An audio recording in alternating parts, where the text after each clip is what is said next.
living fully alive in every way. You're listening to Relationship Prescriptions with Dr. Carol. Let me ask you, do you feel overwhelmed? Do you feel like you have too many tasks in a day to deal with? Hi there, friends. I'm Dr. Carol, and this is Relationship Prescriptions, and thank you for joining me. I think most of us in 21st century America feel overwhelmed with more to do than there are hours in a day to do it.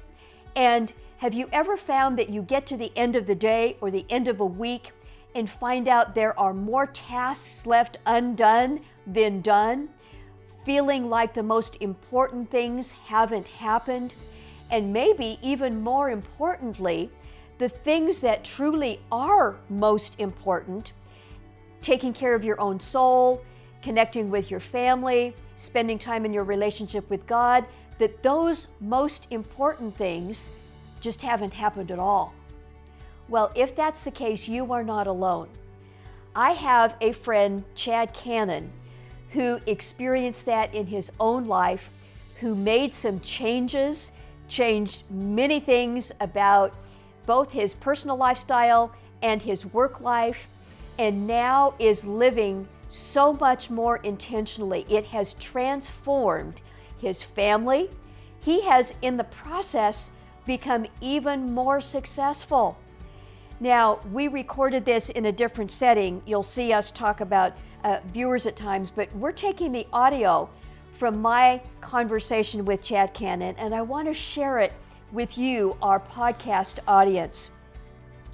I know that his story and the way he helps people think about being intentional and choosing what's most important, I know that perspective can help you in doing exactly the same thing. So without waiting any longer, here is my conversation with Chad Cannon. Well, Chad Cannon, I feel like you're a friend. Thank you so much for joining us today. Dr. Carol, thanks for having me. Just such an honor to be here. Really, really appreciate it. I first met you in the Author Coaching Network. You had your own business, and I was trying to write a book. I ended up writing a book, and you were so helpful in a lot of that process in helping get that book known. And you were doing some amazing things in your own company, but I was part of the last group that you took through that process. You made some big changes. And in this month, we're focusing on lifestyle, and I know that was a significant piece of why you made that change. So talk about what running your own business was like and what made you realize that it was time for a change. Yeah, Dr. Carol, that's a great question. It's definitely something I'm super passionate about. I don't have it all figured out, but it's definitely at the forefront of my mind.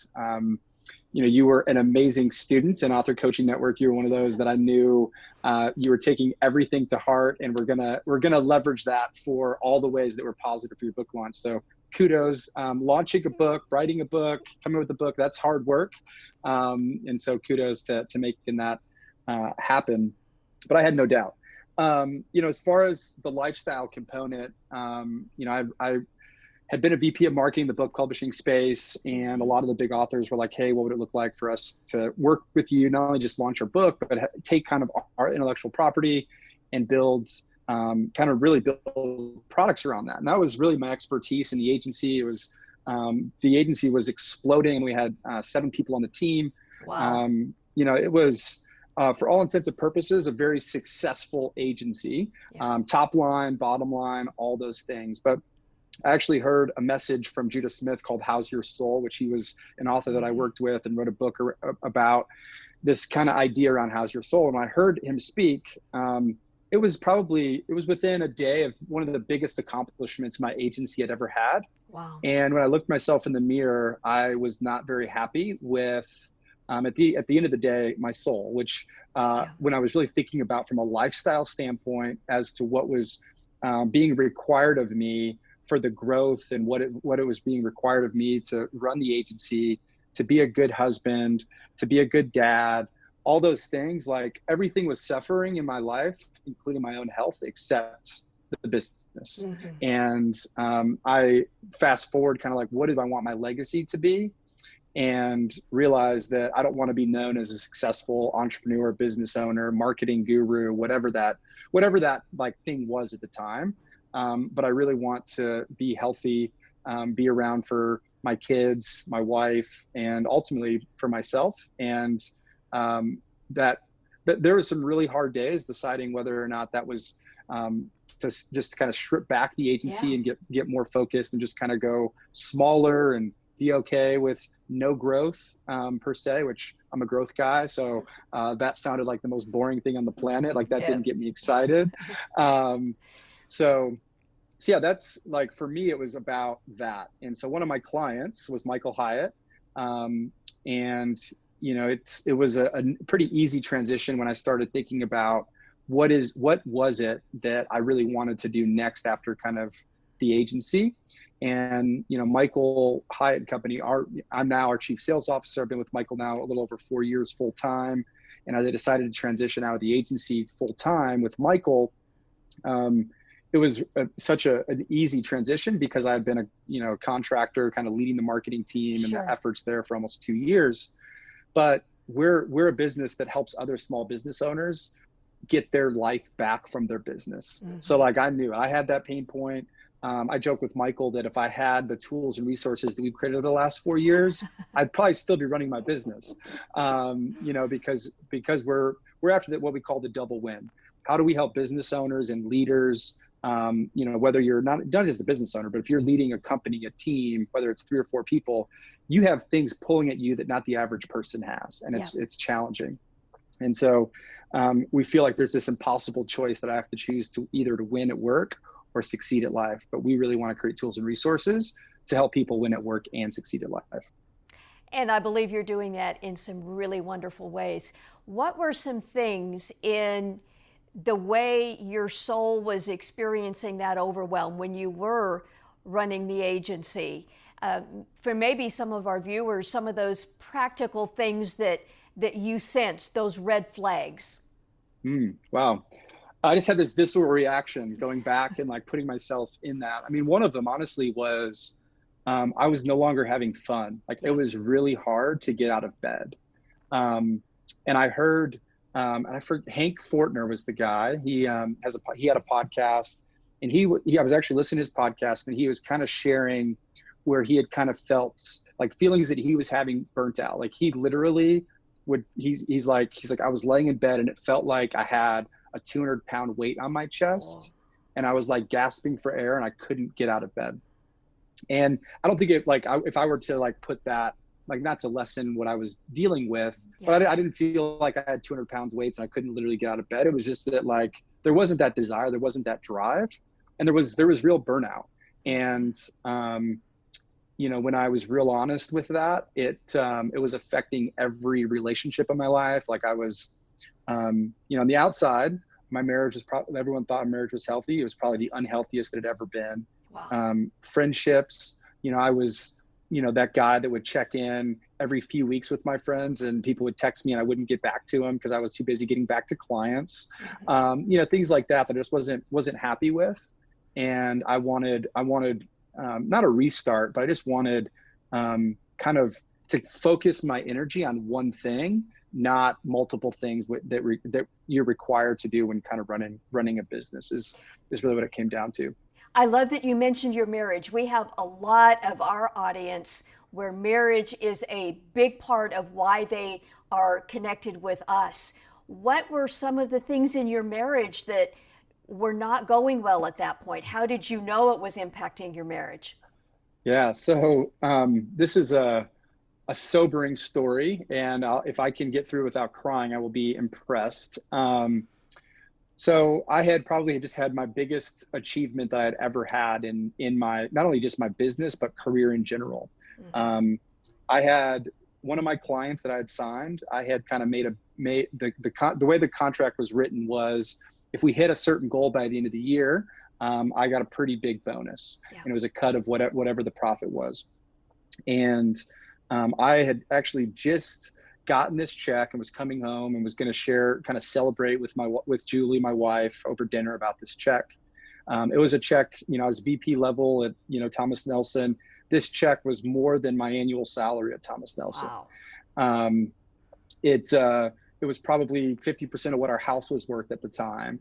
And I was like kind of coming into the house, kind of on cloud nine, being like, hey, babe, our work has paid off. Like, the sacrifices we've made over the last, year. And she just looked at me and she's like, we need to talk. Wow. And it was over the dinner table where she said, that check is meaningless to me. You're worth more than that to me, and you're not here. And in fact, we're in the middle of an adoption process. And she said, I feel like a single mom in the midst of this, and I don't want to be a single mom. And like everything was taken away for me, and I wanted to defend myself. I wanted to be like, you don't understand. I did this for you. I did this for us. But she was 100% right. That in the whole scheme of things, that didn't matter. And in fact, it had actually created a very deep wedge, because I was loving that more than I was loving her. And it became really obvious to me. We didn't figure it all out that night. But that was a rude awakening for me. Yeah. Well, you did make the change. And first off, have you been sorry since then that you closed your own agency? Not one day. Part of that is because I've landed in a place that I am just in love with the mission that we get to do every day, the clients we get to serve, the team I get to work with. Mentioning I'm kind of a growth guy, that we've grown at least 60% 4 years in a row as a business. That's not slowing down, but we've got a culture that prioritizes family, that's really fighting against that kind of the culture in a work environment. And, hey, to be a fast growing business, you've got to work nights and weekends, and, no one changes the world working 40 to 45 hours a week. We hear that from entrepreneurs, like Elon Musk and people like that. It's horse crap is what it is. And we really try to provide tools and resources to help people fight against that and have a better lifestyle and not have work rule them, and ultimately be able to be free to do other things, pursue hobbies, pursue friendships, relationships with their kids. Like, we see what we're doing is impacting generations. Well, you have demonstrated this in your own life. I consider you a friend, and every now and then I will see some things that you and Julie and your beautiful daughter are able to do, and that's got to take a lot of intentionality. Those things don't just happen. You don't just build that kind of a family and a life without doing so it doesn't happen by accident. Absolutely, yeah. So, mentioned, you said, like, people are always like, how do you, like, I travel a lot, and so it's probably like the only thing I post about on Instagram. Like, I don't really do it. Like, I don't know why, but I'm not really active on social media much anymore. Just funny. That's kind of how I made a living for a long time in my career. So I probably just burnt out on that. But 2 years ago, my boss, Michael Hyatt and Company, actually challenged me to take 8 weeks of vacation and to plan it out for a year in advance. I had never done that before. It was like, wow. So literally I sat down with my EA and Julie, so my executive assistant and Julie, we sat down, took like 3 hours, and we kind of placed the big rocks, anniversaries, birthdays, kind of holidays, like where are we going to spend Thanksgiving and Christmas with our families, kind of the big rocks. You start to think through, in our business, what are times that I could leave the business that's not going to be super, for a longer period of time. And I had never, before coming here, I had never taken an unplugged vacation. I always worked on vacation, didn't even know what that was. And so that's one of the things that we have here. Like, when you're on PTO, like, you don't check in, you don't check email, like, people don't call you unless there's an emergency, and we define what those emergency are before you leave. And so I took 8 weeks of unplugged vacation, took more time away from, business. And my team actually said, when I come back after a 2-week trip, like, the difference that I am and how I show up at work is just totally different. And having that time away, in 8 weeks feels like a lot. It's compared to the rest of the world is actually, I think most people take three months off every year. Like, and even at an executive level, 8 weeks doesn't feel like a lot, but I'm actually heading into July this year, we'll have a full month sabbatical where I'm totally out of the business for a full month, which I'm nervous about and also just enormously excited about. So I would highly recommend, and for some of you, it may not be 8 weeks you can do, but plan out your vacation for the year, because it's going to force you to be intentional about that and make those big rocks. And what it's done for my wife is it's made her a priority. She knows like that is like the thing that I'm fighting for no matter what. And we've got that time away. People who are interested in being successful might hear that and say, that's totally impossible. You know, I can't be away from my business and it continue. I'm not going to be able to move. And you guys have actually grown the business by putting into practice the very things you are teaching others. Just a word or two about how that's possible. How can you grow a business and put boundaries around it like you and those you work with actually do? Absolutely. That's the number one thing we hear all the time. It's the number one pushback. And we would say start small before you can say start, take a week, don't do anything, or maybe even 2 days. But what I would tell people, whether you're a business owner, like especially business owners, like you have all the autonomy in the world. Most business owners don't think that, but business owners have all the autonomy in the world. And what I would tell people is if you feel like that you can't do that, you can't step away from the business and have business go on without you, even for 5 days, you don't have a business. Mm-hmm. You have a job with the most ludicrous boss that you look in the mirror every day. And so you've just done a really bad job of structuring your business that doesn't allow that to happen without you. You haven't done a good job of either deputizing leadership on the team. Even if you're a solopreneur, I've got a friend who's a literary agent, one of the most successful literary agents in the country right now. And he's taking his family on a 3-week trip to Europe and in a very busy season. And he is building a game plan to not be involved in his business for 3 weeks. He doesn't have an assistant. He doesn't have anyone else. Like, he's setting expectations with his clients as to what the next 3 weeks are. And guess what? Like 95% of his clients are like, kudos, Brian. I can't, that's going to be amazing. Like, I'm happy not to talk to you for 3 weeks. And then there's 5% probably that are like, I'm going to need you when you're on the Swiss Alps. Like, what am I going to do? You're going to wait a week. It's going to be okay. At the end of the day, it's not that big of a deal. So all that to say, I think it comes down to a question we always ask people that, I was kind of probably a little unforgiving there because it's like, if you can dream it, you can do it. But the question is, what would have to be true for me to do this? Okay. So what would have to be true for me to step out of my business for 5 days and just start writing? Let your brain roll. Just start writing down, and then come back and kind of organize it. And it's like, oh, I need to talk to these 3 vendors. I need to be able to, communicate to my customers that might need me as to what that's going to look like, and kind of a game plan. Like, there's so many possibilities if you can just stop and answer that question. What would have to be true to make this happen?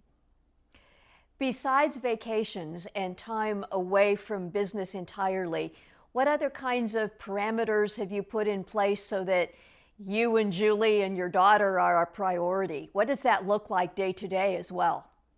Yeah, so we teach a concept in our full focus planner and some of our productivity frameworks called the ideal week.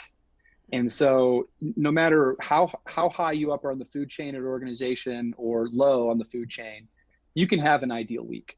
We've seen it across the board. What that means is you kind of plan out what time do you want to be in the office? What time do I need to be home? And so my wife, we're lucky enough that she's able to stay at home, but I have some responsibilities in the morning. We've got a dog. There's some mornings that I'm responsible for our daughter, getting breakfast and getting her up so that my wife can run or whatever. And so it's just sitting down and having this conversation about what does your week look like? And we typically do this on Sunday evening. And then we start to kind of just plan like, hey, I've got to be in the office maybe a little earlier on Tuesday because I've got a meeting and I need to do some prep for it, And so we do that on Sunday, and we kind of have this like huddle up team meeting. It's part of our weekly preview process in our full focus planner. And that's just been an absolute game changer for us. And so we kind of know going into the week what that is. And so one thing, we have a weekly date night. So every Thursday night, we do something different, but we have a babysitter at the house by 5:30 and we're out the door by 6 and we're home between 9 and 10. And that's like a non-negotiable for us every Thursday night.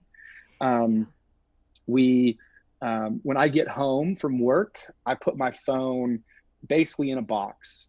So until crew goes down, like if I can't not look at my phone when I walk in the door between 5 and 5:30 and 7:30 when my daughter goes down, I've got a serious problem.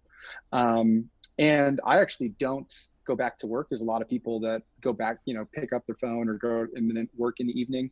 In this season of life, I've just decided not to, because that's time that my wife and I are, going to hang out, catch up on what the activities of the day. Because when I come in between 5 and 7, like I really want my focus to be on my daughter, just because I don't typically get as much time with her as Julie does. And then it's our time after that. So I've got a pretty hard boundary on work time, and that's just from our standpoint, 40 to 45 hours is kind of what we expect people to work. Yeah. There are some weeks I work 35, there's some weeks I work 50, just kind of depending, but much better than the 70 to 80 that I was putting in, week in and week out. Yeah. How does Julie feel about the new Chad? Well, I wish she was here to answer that. I think we actually had dinner with a prospective employee last night. It's kind of one of the last things in our interview process. And he's actually known me for a long time. He actually asked Julie that. And she said it's night and day difference from, part of that is because the culture that we have at Michael Hyatt and Company Sure. is one that, if you're working on a Saturday, you're working in the evening and blowing people up on text and phone, or Slack, like it's actually like anti-cultural for us. Like people will actually be upset with you, and so that's taken time. Like that's something we've had to fight for. So I think she would say it's night and day difference. When he's here, he's here. And when he's focused at work, he's focused at work, and not kind of, all over the place and stressed out because he's got to do X, Y, and Z and everything's on his shoulders, but he's in a spot that he's really thriving. Yeah. We often in our community talk about how the various parts of our lives impact the other, our physical well-being, emotions, relationships, and spiritual health. As you have been intentional in these ways, how has the emotional part of you, your soul, your mental processing, how has that been impacted? Well, I've grown more in that area in the last 18 months than I've grown in my whole entire life. That's probably a separate conversation for a separate day. But we went through a pretty intense counseling season. I didn't know I had half of the emotions that, that have come out of me over the last year and a half. I'm actually in the middle of Chip Dodd's book called The Voice of the Heart, or Voice in the Heart, Voice of the Heart, where it talks about, he's got this emotional root system that he talks about. And his theory is there's 8 core feelings that we have, similar to colors. Like there's obviously an infinite amount of colors, but there's 3 primary colors. Right. All of these emotions come back to these 8 core feelings. And, when you look at them, 7 of them are like kind of, in my opinion, are negative. The only one that's happy is glad. Glad, it's sad, anger, but those all lead to other things, fear, those all lead to actually better emotions. And so because I've had the headspace, I've actually been way more intentional about kind of my mental well-being and the relational well-being, and how do I become healthier. And part of that's being a dad. How do I lead my daughter better? And how do I, go there with her in emotions and guide her well, and not just go by the wave of her 3-year-old emotions, and so, and to know my wife better, she's an Enneagram 4, she's okay being down and deep all day, every day. And I'm good if we're there for a minute, so it's just, I've had to learn, and it's a give and a pull for sure. Yeah. I'd love to give you a moment just to talk about Crew. I know that was, you were in the process of bringing her into your family when you and I first got to know each other, and it's been an amazing journey. I know you're passionate about that, so I just want to give you an opportunity there. Absolutely. So our little girl Crew was adopted domestically. She's 3 years old, celebrated her birthday in November. And it's just the joy of our world. We're later on in life for most people that are wanting to have kids. We struggle with infertility, and Crew is an answer to prayer. But also adoption is not, it's a beautiful thing, but it's also a hard thing. We were actually listening to a podcast recently with Susan Stabile, the Enneagram Journey, where it's talking about kind of trauma and adoption, and what's a blessing to us in the birth of a family, and from our perspective, of Crew being our child, and we're her forever family. Our family was built on the death of another family. Like, no matter what, there's always going to be trauma on that side. And we're in a closed adoption. We did meet the birth mom, and that's been something that we're still trying to pray through and figure out, like, long term, what's that going to look like. But she just brings so much joy in life. She's a cool kid. She loves fashion, which, that's probably because my wife and I love fashion, and we love shoes. And so all the things that, are bad about us, she's probably already picking up on. Well, you can hear how much she has changed your life and Julie's life, and that is beautiful. For somebody, as we close this portion of our conversation, for somebody who listens to your story and says, I could never do that, what would you encourage them to do in starting? In getting out of the overwhelm, in being intentional, in putting parameters around your life so that you do get your life back. Well, first off, it's not easy. Hopefully, in hearing kind of me talk about my story, it wasn't this like, hey, I was awful at it one day and great at it the next day. Yeah. It's like imperfect progress, but it starts with a commitment. You do have to draw a line in the sand, and for us, it's about boundaries. One of the things that when I came to Michael Hyatt and Company, one of the big things was, how do we generate revenue that's non-Michael focused? Because at that point in the business, it was really personality centric. All the products we created were around him and his face, personality, all that. So what I'm holding here is the Full Focus Planner. And this was actually a tool that we created kind of with that in mind. But this tool has helped me, and it's helped hundreds of thousands of other people. We've sold over 1 million copies of this planner in 2 years. And it's got a system in here that, even if you were just to use 25% of the system, it would give you clarity and focus. And hopefully this doesn't feel like a sales pitch. I wasn't planning on talking about the planner, but when I think about it, the planner has been a big part of the secret sauce of my success around. And we hear this all the time from our customers. One of the things that someone told me is, when I started using the planner, within 2 weeks, all I did was one of the big ideas around the planner is that most people on average have at least 15 tasks on their daily to-do list. Mm-hmm. So you start the day by having more tasks than people know what to do with. 99% of people, 99.9, the data shows, end up with more tasks on their to-do list than they started with. So they're knocking stuff off and just keep adding to it.